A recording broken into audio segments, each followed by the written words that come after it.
You are entering a battlefield of the future. The Star Wars Jedi Arena. Becoming a Jedi Master takes practice. Using your lightsaber, try to penetrate your opponent's defenses. But watch out, the whirling seeker can attack on its own, so follow your instincts. Now you're ready to take on any challenger who dares to oppose you. Oh my god, it's Seto Kaiba.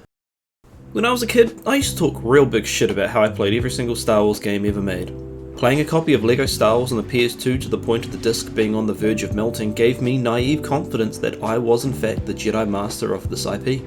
Speaking of becoming a Jedi Master, our second installment in this chronological journey playing every single officially licensed Star Wars game in order of release brings us into the intro crawl of 1983. In January, Star Wars Jedi Arena was released for the Atari 2600. Parker Brothers, riding the slow-moving wave of its adequate success Star Wars The Empire Strikes Back, as seen in the first episode of the series, decided to have another attempt at the Skywalker IP. This time, with Rex Bradford at the helm, they sought to bring the high-intensity, thrilling, death-defying lightsaber combat of the original trilogy into the home console medium so players could attempt to master the blade themselves. The game depicts two Jedi Knights, one red and one blue, facing off against each other. Instead of clashing blades, the two Jedi Knights block laser blasts from a strafing Seeker ball in the centre while also firing blasts from it in order to defeat their opponent. If a player is hit directly, due to sections of the force field being destroyed, then they lose the round. The game ends once a player wins 3 points.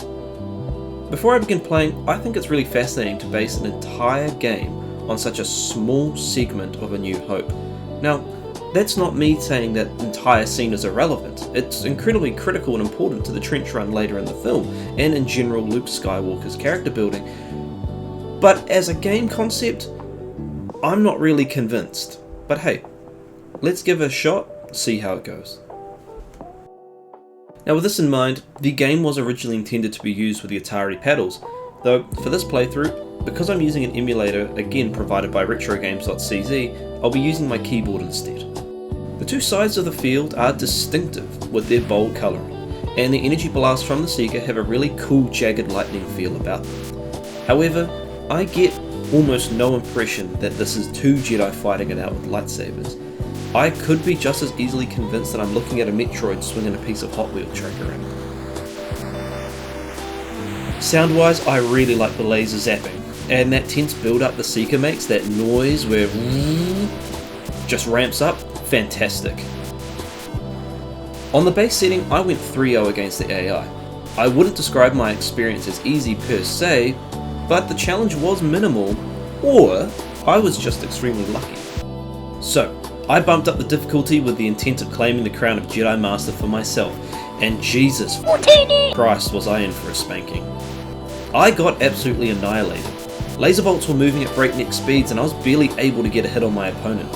Trying to block every incoming attack while also providing some sense of offensive challenge to the Jedi Knights squaring off with me was insanely difficult. I tried, over and over and over and over again to clear normal difficulty. When repetition wasn't solving the problem, I knew I needed to let go of my anger and walk the path of the Jedi. For 8 months I studied the 7 forms of lightsaber combat: Shicho, Makashi, Soresu, Ataru, Shin, Niman, and Juyo. I meditated deeply on this training. My saber became an extension of myself and I truly felt like I had become one with the Force. My heightened sense of enlightenment allowed me to see the future and the beauty it held for me. I wept tears of joy knowing everything would be well in the world. It was time to return to the arena and become the Jedi Master I was destined to be. Yeah, I got slapped around again.